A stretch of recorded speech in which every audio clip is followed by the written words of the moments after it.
నమస్తే అండి, welcome to my channel. సంతానం లేనటువంటి వారికి, మగబిడ్డే కావాలనుకునే వారికి ఈ వీడియో చాలా బాగా ఉపయోగపడుతుందండి. మనకి పుత్ర గణపతి వ్రతం అయితే రాబోతుందండి. ఈరోజు స్వామివారిని ఎవరైతే పూజిస్తారో వారికి తప్పనిసరిగా మగబిడ్డ సంతానంగా కలుగుతుందని సాక్షాత్తు ఆ పార్వతీదేవే సెలవిచ్చారండి. అందుకని ఈ పుత్ర గణపతి వ్రతం రోజున స్వామివారికి ఏ విధంగా పూజ చేయాలి, భార్యాభర్తలు ఇద్దరు కలిసే చేయాలా, అసలు ఈ పుత్ర గణపతి వ్రతం ఏ రోజు వచ్చింది, ఏ సమయంలో స్వామివారిని పూజించాలి, ఏ నైవేద్యం నివేదన చేయాలి, ఒకవేళ ఈ రోజు కుదరని వాళ్ళు మళ్ళా ఈ పూజ ఎప్పుడు చేసుకోవాలి, గర్భిణీ స్త్రీలు ఈ పూజ చేసుకోవచ్చా లేదా, ఈ పూజ చేసుకోవడానికి ఏదైనా ఆచారం ఆనవాయితీ ఉండాలా, అసలు ఈ పూజ చేసుకునేటప్పుడు మనం ఎలాంటి నియమాలు పాటించాలి అనే విషయాలన్నీ కూడా చాలా డీటెయిల్డ్గా ఈ వీడియోలో చెప్పబోతున్నానండి. మీకు ఎలాంటి డౌట్ రాకుండా ప్రతి ఒక్క విషయం కూడా చాలా డీటెయిల్డ్గా చెప్పబోతున్నాను. అందుకని వీడియోని ఎక్కడ కూడా స్కిప్ చేయకుండా చూడటానికైతే ప్రయత్నించండి. ఈ పుత్ర గణపతి వ్రతం ప్రతి సంవత్సరం ఫాల్గుణ మాసంలో శుద్ధ చవితి రోజున వస్తుందండి.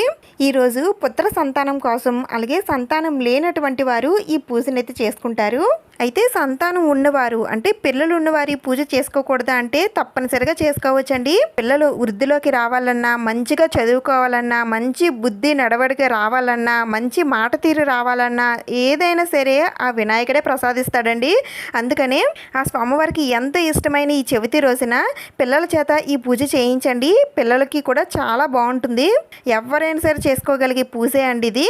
ముఖ్యంగా పిల్లలు లేనటువంటి వారు, పుత్రుడే కావాలనుకునేవారు, అంటే ఆడపిల్లలు తక్కువేమీ కాదండి, ఇంటికి మహాలక్ష్మి అని అంటారు. అయితే ఆడపిల్లలు ఉన్నప్పటికీ కూడా మగ సంతానం కోసం ఎదురు చూస్తున్న వారికి, అంటే ఇంటికి వంశోద్ధారకుడు కావాలి, ఇంటిని వృద్ధి చేయాలి అని కోరుకునే వారు ఉంటారు కదండి, వారికి అయితే ఈ పూజ చాలా మంచి ఫలితాన్ని అయితే ఇస్తుంది. అలాగే సంతానం లేనటువంటి వారు, అంటే మాకు ఇంకా ఎవరు పిల్లలు లేరండి అని అనుకునేవారు కూడా ఈ పూజ చేసుకుంటే తప్పనిసరిగా సంతానం అనేది కలుగుతుందండి. అయితే ఇంతటి విశేషమైన ఈ పుత్ర గణపతి వ్రతం ఈ 2026 సంవత్సరంలో ఈ పుత్ర గణపతి వ్రతం ఫిబ్రవరి 21వ తేదీన శనివారం అయితే రాబోతుందండి. అంటే రేపే రాబోతుంది. ఇంకా చవితి గడియలు ఎప్పటి నుంచి ప్రారంభమై ఎంతవరకు ఉంటాయంటే ఫిబ్రవరి 20వ తేదీన మధ్యాహ్నం 3:34 ప్రారంభమై 21వ తేదీన మధ్యాహ్నం 2 గంటలతో మనకి ఈ చవితి గడియలు అనేవి ముగుస్తున్నాయి. స్వామివారికి చేసే పూజ సమయాలు కూడా చెప్తానండి. ముందుగా అయితే ఈరోజు తెల్లవారుజామునే నిద్ర లేచి తలంటి స్నానం చేసి ఇల్లు గుమ్మాలన్నీ కూడా శుభ్రం చేసేసుకోండి. ద్వారబంధానికి పసుపు రాసి తోరణాలు అవి కట్టండి. అలాగే మీ పూజా మందిరాన్ని కూడా పువ్వులతో అందంగా అలంకరించేసుకోండి. అయితే ఈ పూజ మీరు పూజా మందిరంలో చేసుకోవచ్చు, లేదు అంటే విడిగా పీఠం వేసైనా సరే చేసుకోవచ్చు. ఇది మనం ఒక వ్రతంగా ఆచరిస్తున్నాం కాబట్టి పీఠం వేసి చేస్తేనే మంచిదండి. ఈశాన్యం మూలలో కానీ లేదంటే తూర్పు ముఖంగా కానీ పీఠాన్ని ఏర్పాటు చేసుకొని మీరు పూజనైతే చేసుకోవచ్చు. పీఠం వేసేటప్పుడు కూడా అక్కడ గంగాజలంతో కానీ పసుపు వాటర్తో కానీ శుద్ధి చేసి తర్వాత బియ్యం పిండితో ముగ్గులవి వేసి తర్వాత పీఠాన్ని అయితే ఏర్పాటు చేసుకోండి. పీఠం పైన ఒక తెల్లని క్లాత్ అయితే వేసుకోండి. తెల్లని క్లాత్ లేకపోయినట్లయితే ఏదైనా పసుపు కలర్ క్లాత్ కానీ ఎరుపు కలర్ క్లాత్ కానీ వేసుకోవచ్చు. ఇప్పుడు ఈ పీఠం పైన ఒక తమలపాకు అయితే పెట్టుకోవాలండి. ఈ తమలపాకుకి కూడా చందన కుంకుమలతో బొట్టు పెట్టుకోవచ్చు, లేదంటే ఇలా స్వస్తికి వేస్తే ఇంకా మంచిదండి. శుభానికి సంకేతం. అలాగే ఆ వినాయకుడికి ఎంత ఇష్టమైన గుర్తు స్వస్తిక్ కాబట్టి ముందుగా మీరు స్వస్తిక్తో మొదలు పెట్టండి. ఇలా వేసుకున్న ఈ తమలపాకు పైన కొద్దిగా ఒక గుప్పుడు బియ్యం వేసుకోండి. బియ్యంలో కొద్దిగా పసుపు కుంకుమలు ఉంచి ఇప్పుడు స్వామివారి ఫోటోని అయితే పెట్టుకోవాలండి. ఇలా విడిగా ఉన్న వినాయకుడి ఫోటో అయినా, లేదంటే శివుడు పార్వతీ దేవితో కలిసి ఉన్న వినాయకుడి ఫోటో అయినా, లేదంటే లక్ష్మీదేవి సరస్వతీ దేవితో కలిసి ఉన్నటువంటి వినాయకుడి ఫోటో అయినా, మీ దగ్గర ఏ ఫోటో ఉంటే ఆ ఫోటో పూజలో పెట్టుకోండి. ఆ తర్వాత మీ దగ్గర ఉన్న పువ్వులతో స్వామివారిని అందంగా అలంకరించుకోండి. స్వామివారికి తెల్ల జిల్లేడు పువ్వులు కానీ, గన్నేరు పువ్వులు కానీ, లేదా ఎర్రని పువ్వులు అంటే మందారాలు, గులాబీలు ఇవేమైనా మీ దగ్గర ఉంటే వీటితో స్వామివారిని అందంగా అలంకరించండి. ఇవంటే స్వామివారికి చాలా ఇష్టం. లేదంటే గరికతో కూడా స్వామివారిని అలంకరించవచ్చండి. గరికన్నా కూడా స్వామివారికి చాలా ప్రీతికరం. అలాగే స్వామివారికి పత్తిర్లన్నా కూడా చాలా ఇష్టం అండి. స్వామివారికి 21 పత్తిర్లతో మనం పూజనైతే చేస్తాము. అయితే మనకి అన్ని పత్తిర్లు దొరకకపోయినా మీకు ఎన్ని పత్తిర్లు దొరికితే అన్ని తెచ్చుకొని పూజలో పెట్టుకోండి. లేదంటే తెల్ల జిల్లేడు పత్రాలు లేదా తెల్ల జిల్లేడు ఆకులైనా సరే తీసుకుని వచ్చి ఇలా స్వస్తికి గుర్తు వేసి స్వామివారికి సమర్పించినది కూడా చాలా చాలా మంచిదండి. ఇంకా మీ దగ్గర మొక్కజొన్న పొత్తులు ఏవైనా ఉంటే అవి కూడా పూజలో పెట్టుకోండి. అయితే నేను దీనిపైన కూడా స్వస్తిక్ గుర్తు వేసి నేను ఈ విధంగా స్వామివారి పక్కనైతే పెట్టుకుంటున్నాను. అయితే ఉండాలని ఏమీ లేదు, అయితే స్వామివారికి ఇవి కూడా ఇష్టం కాబట్టి అందుకని పూజలో పెట్టుకుంటున్నాను. మీ దగ్గర కూడా ఉంటే పెట్టుకోండి. అంటే వినాయక చవితి రోజున ఆ స్వామివారికి 21 పత్రాలని సమర్పించి పళ్ళు అన్నీ కూడా పెట్టి పూజ ఎలా చేస్తామో అలానే ఈ రోజు కూడా పూజ చేసుకోవచ్చండి. ఒకవేళ ఎవరికైతే వినాయక చవితి రోజు పూజ చేసుకోవడం కుదరలేదో ఈ రోజు చేసుకున్నా సరే ఫలితం మనకి దక్కుతుందని మన పండితులు అయితే చెప్తున్నారు. అయితే ఈ పూజలో వినాయకుడిని పెట్టే పద్ధతి అయితే వేరేగా ఉంటుందండి, అది ఎలానో చెప్తాను. ఇంకా ఇక్కడ నేను పూజలో కొన్ని వస్తువులు అయితే పెట్టుకుంటున్నాను. అవి మీ దగ్గర ఉంటే పెట్టుకోండి, లేకపోయినా పర్వాలేదు. ఇక్కడైతే నేను ముందుగా వినాయకుడి దీపం అయితే పెట్టుకుంటున్నానండి. నా దగ్గర ఈ వినాయకుడి దీపం అయితే ఉంది, ఇది పెట్టుకుంటున్నాను. మీ దగ్గర కూడా ఇలాంటి వినాయకుడి దీపాలు అవి ఏవైనా ఉంటే పెట్టుకోండి, లేదు అంటే మామూలు దీపపు కుందులైనా సరే పెట్టుకోవచ్చు. ఇప్పుడు ఒక ఇత్తడి ప్లేట్ తీసుకొని దీంట్లో తెల్ల జిల్లేడు ఆకులు ఉంటాయి కదండి, స్వామివారికి తెల్ల జిల్లేడు పువ్వులన్న ఆకులన్న చాలా ఇష్టం. పూజలో మనం ఎక్కువగా వీటిని వాడితే చాలా మంచిది. అందుకని ఇలాంటి తెల్ల జిల్లేడు ఆకులు తెచ్చుకొని దీన్ని శుభ్రంగా కడిగి వీటికి చందనం కుంకుమలతో బొట్లు పెట్టి ఇలా ప్లేట్లో చుట్టూ కూడా అలంకరించుకోండి. ఇప్పుడు దీనిపైన ఒక లోటస్ ఫ్లవర్ అయితే పెట్టుకున్నానండి. అలాగే దీంట్లో కూడా స్వామివారికి ఎంతో ఇష్టమైన గరికని అయితే ఈ విధంగా అందంగా అలంకరించుకుంటున్నాను. మీ దగ్గర లోటస్ ఫ్లవర్ లేకపోయినా ఏదైనా ప్లేట్ అయినా పెట్టుకోవచ్చు, లేదంటే నేరుగా ఈ జిల్లేడు ఆకులపైన ఈ గరిక కూడా పరిచేసి తర్వాత స్వామివారిని అయితే పెట్టేసుకోవచ్చండి. ముందుగా అయితే ఇలా గరిక తీసుకోవాలండి. ఈ గరికనే స్వామివారికి ఆసనంగా మనం తయారు చేయాలి. అందుకని గరికని ఈ విధంగా పరుచుకోండి. ఇలా పరుచుకున్న తర్వాత దీనిపైన కొద్దిగా ఆవు పేడ మీకు దొరికినట్లయితే కొద్దిగా తెచ్చుకొని ఇలా గరిక పైన అయితే పెట్టండి. ఒకవేళ మాకు ఇలా ఆవు పేడ ఎక్కడ దొరకదండి అని అనుకుంటే మనకి ఆవు పిడకలు దొరుకుతాయి కదండి, ఆ పిడకలైనా సరే ఇలా గరిక పైన పెట్టుకొని దానిపైన తమలపాకు కానీ జిల్లేడు ఆకు కానీ పెట్టుకొని ఆ తర్వాత స్వామివారిని అయితే పెట్టుకోవాలి. మా దగ్గర ఈ ఆవు పిడకలు కూడా లేవండి అని అనుకుంటే నేరుగా ఈ గరిక పైన ఒక తమలపాకు పెట్టుకొని తర్వాత స్వామివారిని అయితే పెట్టేసుకోండి. అయితే ఈ రోజున స్వామివారిని ఇలా ఆవు పేడ పైన కానీ లేదంటే ఇలా ఆవు పిడకల పైన కానీ స్వామివారిని ఉంచితే స్వామివారు త్వరగా ప్రసన్నం అవుతారండి, అందుకని ఈ విధంగా పెట్టుకుంటారు. అయితే వినాయకుడిని మాత్రం మట్టి వినాయకుడిని పెడితే చాలా చాలా మంచిదండి. మీ దగ్గర మట్టి వినాయకుడు ఉన్నట్లయితే పెట్టుకోండి, లేదంటే మీరు తయారు చేసైనా సరే పెట్టుకోవచ్చు. లేదంటే మట్టి వినాయకుడు మా దగ్గర లేదండి అని అనుకుంటే వెండి వినాయకుడు కానీ లేదంటే ఇత్తడి వినాయకుడు కానీ శ్వేతార్క గణపతిని కానీ అంటే తెల్ల జిల్లేడు వేరుతో తయారు చేసినటువంటి గణపతిని కానీ మీరు పూజలో పెట్టుకోవచ్చు. అయితే మీరు ఏ గణపతిని తీసుకున్నా సరే ఇలానే పెట్టుకోవాలి. ఆ తర్వాత మీ దగ్గర ఉన్న పువ్వులతో స్వామివారిని అందంగా అలంకరించేసుకోండి. అయితే నా దగ్గర ఇలా తెల్ల జిల్లేడు పువ్వులు అయితే ఉన్నాయండి, వీటితోటి నేను స్వామివారిని అందంగా అలంకరించాను. ఈరోజు గౌరీ సమేత వినాయకుడికి పూజ చేసినట్లయితే తప్పకుండా పుత్ర సంతానం కలుగుతుందని పార్వతీదేవి సెలవిచ్చినట్లు మనకి పురాణాలు అయితే చెప్తున్నాయండి. దీనికి సంబంధించిన ఒక చిన్న కథ పుత్ర గణపతి వ్రత కథ అనుకోవచ్చు. జగదంబ పార్వతీదేవి అనుగ్రహంతో జన్మించి రుద్రానుగ్రహంతో సకల విఘ్నాలకు అధిపతి అయిన గణపతిని శివుడు శిరస్సు ఖండన చేసి మరలా గజముఖం పెట్టినప్పుడు పార్వతీదేవిని ఆనందింపజేయడానికి పరమేశ్వరుడితో సహా సకల దేవతలందరూ కూడా పార్వతీ వడిలో ఉన్న వినాయకుడిని స్తుతించారు. ఆ స్తుతిని విన్న అమ్మవారు ఎవరైతే ఈ స్తుతిని గౌరీ సమేత గణపతిని ఫాల్గుణ శుద్ధ చవితి నాడు పూజిస్తారో అట్టి భక్తులందరికీ కూడా నాకు ఏ విధంగా అయితే పుత్రశోకం తొలగి పుత్రవృద్ధి కలిగిందో అదే విధంగా అందరికీ కూడా పుత్రోత్పత్తి జరిగి వంశం వృద్ధి జరుగుతుందని పార్వతీదేవి వరమిచ్చింది. అందుకని ఈ రోజున గౌరీ సమేత గణపతిని పూజించాలి. దానికోసం ఈ విధంగా పసుపుతో వినాయకుడిని అలాగే పసుపుతో గౌరీదేవిని తయారు చేసుకొని పెట్టుకోవాలండి. అయితే మనం ఇక్కడ వినాయకుడి పూజ చేస్తున్నాం కదండి, మళ్ళీ పసుపు వినాయకుడిని పెట్టుకోవాలని మళ్ళీ సందేహం అయితే రావచ్చు, తప్పనిసరిగా పెట్టుకోవాలండి. మనం ఇక్కడ వినాయకుడి పూజ చేస్తున్నప్పటికీ కూడా ముందుగా మనం ఏ పూజకైనా సరే ఆది దేవుడైనటువంటి వినాయకుడిని అయితే పూజించాలండి. దానికోసం నేను ఇక్కడ పసుపు వినాయకుడిని అయితే పెట్టుకున్నానండి. అలాగే గౌరీదేవి అమ్మవారిని కూడా పసుపు ముద్ద రూపంలోనే పెట్టుకున్నాను. అయితే ఇక్కడ రెండు ఒకే రకంగా ఉన్నాయి కదండి, మరి ఏది వినాయకుడు ఏది గౌరీదేవి అని తెలియాలి అంటే వినాయకుడికి తలపైన బొట్టు పెడతామండి, అదే గౌరీదేవికి అయితే ఇలా ముందర అంటే ఫేస్ పైన ఉన్నట్టుగా బొట్టు పెడతాము. ఈ విధంగా అయితే మనకు తెలుస్తుంది. అలాగే పూజలో కలశం కూడా పెట్టుకుంటారండి. మీకు కలశం పెట్టుకునే ఆచారం ఉంటే కలశం కూడా పెట్టుకొని పూజనైతే చేసుకోండి. నేను ఇక్కడ కలశం అయితే పెట్టట్లేదు. కలశం పెట్టకుండా సింపుల్గా పూజ ఎలా చేయాలో చూపిస్తున్నాను. ఇంకా స్వామివారి పూజ ఎరుపు వత్తులతో, ఎరుపు పువ్వులతో, ఎరుపు అక్షింతలతో చేస్తే చాలా చాలా మంచిదండి. అలాగే పూజాపీఠం పైన జవ్వాది పౌడర్ కానీ లిక్విడ్ కానీ ఏది ఉంటే అది అక్కడక్కడ వేసుకోండి. మంచి సువాసన వస్తుంది. ఆ వినాయకుడు మన ఇంట్లోకి ప్రవేశించడానికి ఆస్కారం ఉంటుంది. ఇంతేనండి, పూజలో ఈ వస్తువులు పెట్టుకుంటే సరిపోతుంది. ఇప్పుడు ఇంకా పూజనైతే ప్రారంభిద్దాం. ఏకాహారతతో దీపారాధన అయితే చేసుకోండి. మీరు ఎన్ని దీపాలు పెట్టుకుంటే అన్ని దీపాలు కూడా వెలిగించేసుకోండి. ఇన్నే దీపాలు పెట్టుకోవాలని ఏమీ లేదు, ఎన్నైనా పెట్టుకోవచ్చు. అయితే ఈరోజు జిల్లేడు ఆకు దొరికినట్లయితే జిల్లేడు ఆకు పైన దీపం పెట్టుకుంటే చాలా చాలా మంచిదండి. అది కూడా తెల్ల జిల్లేడు ఆకులు, తెల్ల జిల్లేడు పువ్వులు మాత్రమే పూజకు ఉపయోగించాలి. ఇలా దీపారాధన చేసుకున్న తర్వాత ఈ దీపాల దగ్గర కొద్దిగా పసుపు కుంకుమ అక్షింతలు వేసి ముందుగా ఆ దీపలక్ష్ములకి దండం పెట్టుకోండి.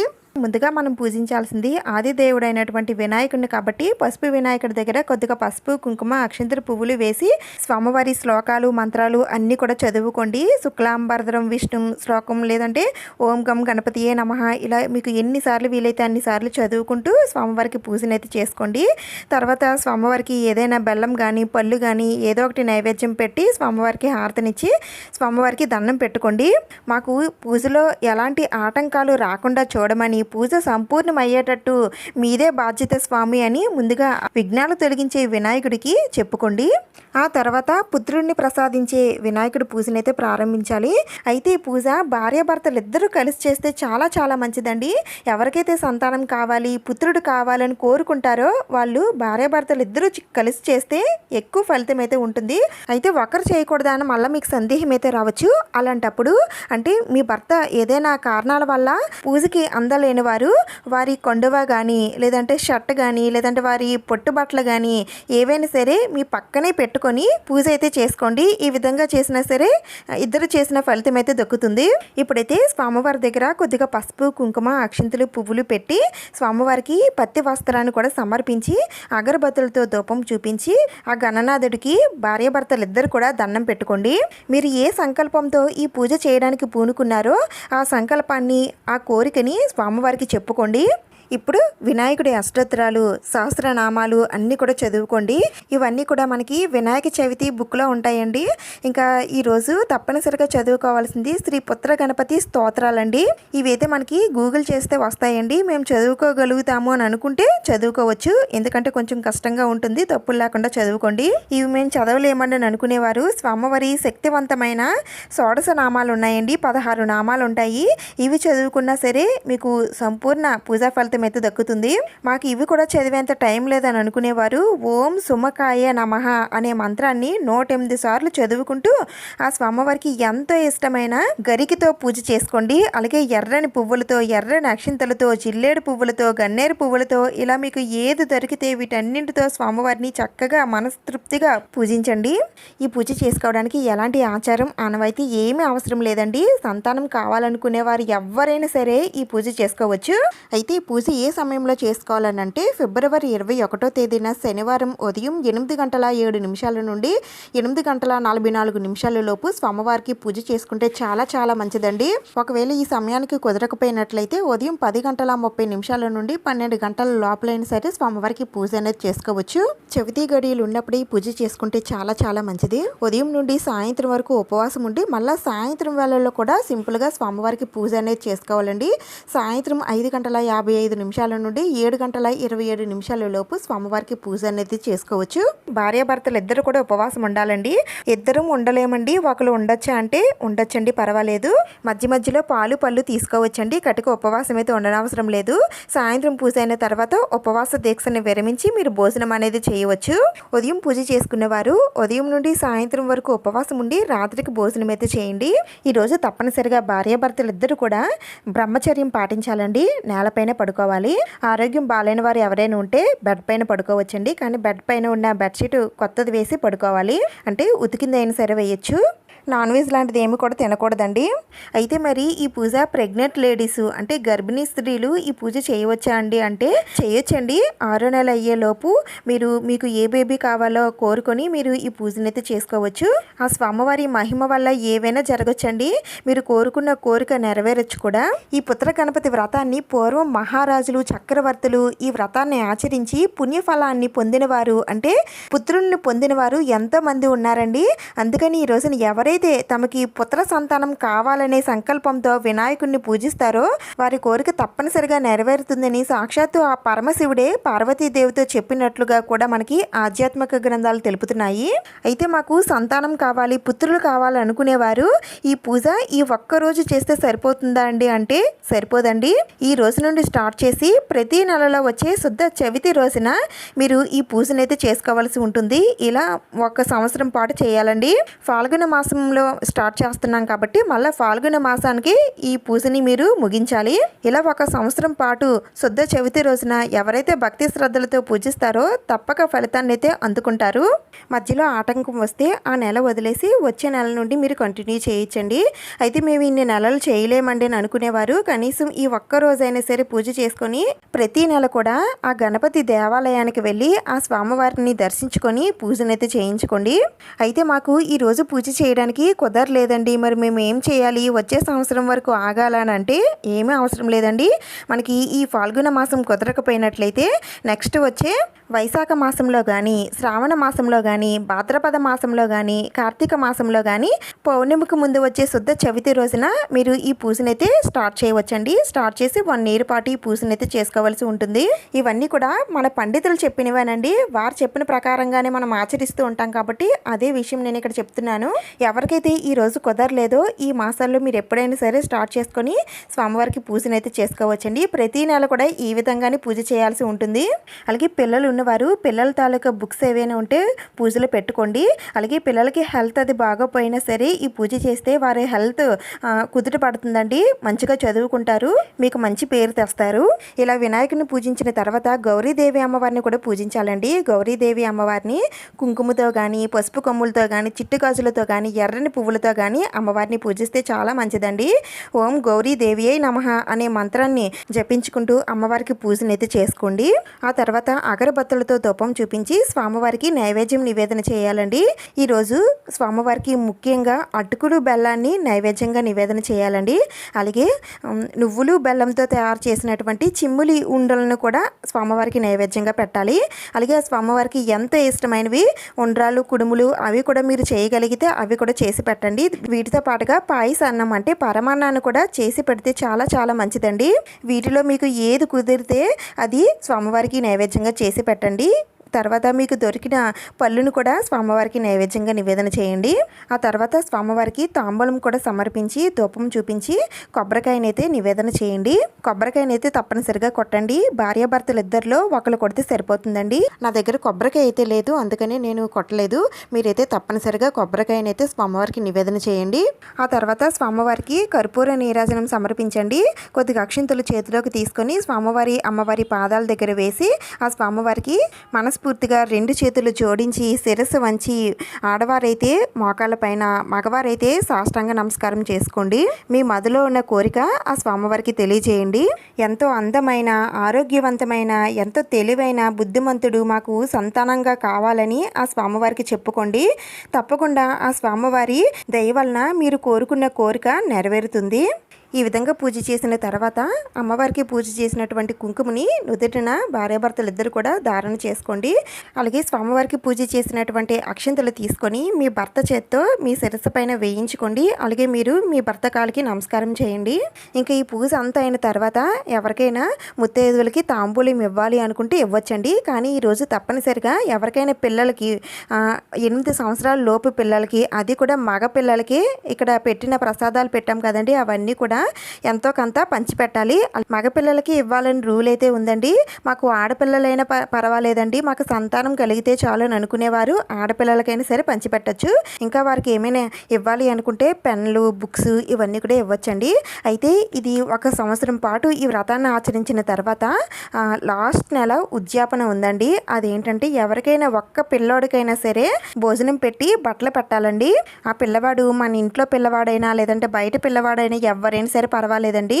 లాస్ట్ నెల ఈ విధంగా ఉద్యాపన అయితే తీర్చుకోవాలి. ఇంకా ముత్తైదువులకి తాంబూలం మీరు పూజ అయిన తర్వాత మీరు తాంబూలం అనేది ఇవ్వచ్చండి. లేదంటే నెక్స్ట్ డే అయినా సరే మీరు ఈ తాంబూలం అయితే ఇవ్వచ్చు. ఇంకా ఈ పూజా పీఠాన్ని ఎప్పుడు కదపాలంటే మనకి నెక్స్ట్ డే ఆదివారం వస్తుందండి. ఆదివారం కూడా ఉదయాన్నే మళ్ళీ ఒకసారి స్వామివారికి దీపారాధన చేసుకుని సింపుల్గా పూజ చేసుకున్న తర్వాత మీరు స్వామివారి పీఠాన్ని కదిపేయచ్చు. యథాస్థానం ప్రతి గచ్చతి అని అనుకుంటూ స్వామివారిని కదిపేయండి.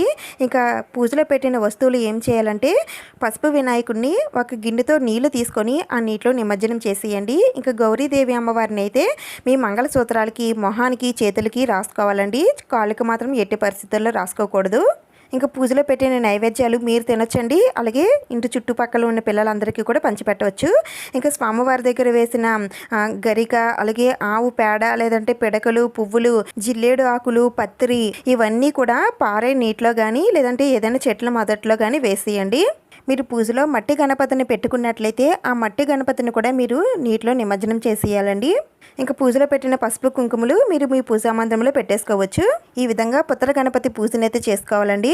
ఆ వినాయకుడి అనుగ్రహంతో, గౌరీదేవి ఆశీర్వాదంతో ఎవరికైతే సంతానం లేదో వారికి సంతానం కలగాలని నేను మనస్ఫూర్తిగా ఆ దేవుణ్ణి ప్రార్థిస్తున్నానండి. ఈ వీడియోలో ఇంకా మీకు ఏమైనా డౌట్స్ ఉంటే నేను కామెంట్స్లో అడగొచ్చండి, నేను తప్పకుండా రిప్లై ఇస్తాను. ఈ వీడియో మీకు నచ్చింది, యూజ్ అయ్యింది, ఎంతో కొంత ఉపయోగపడింది అని అనిపిస్తే ప్లీజ్ తప్పకుండా లైక్ చేయండి, షేర్ చేయండి, సబ్స్క్రైబ్ చేసుకోండి. ఇంకొక మంచి వీడియోతో మళ్ళీ కలుద్దాం. Thank you for watching.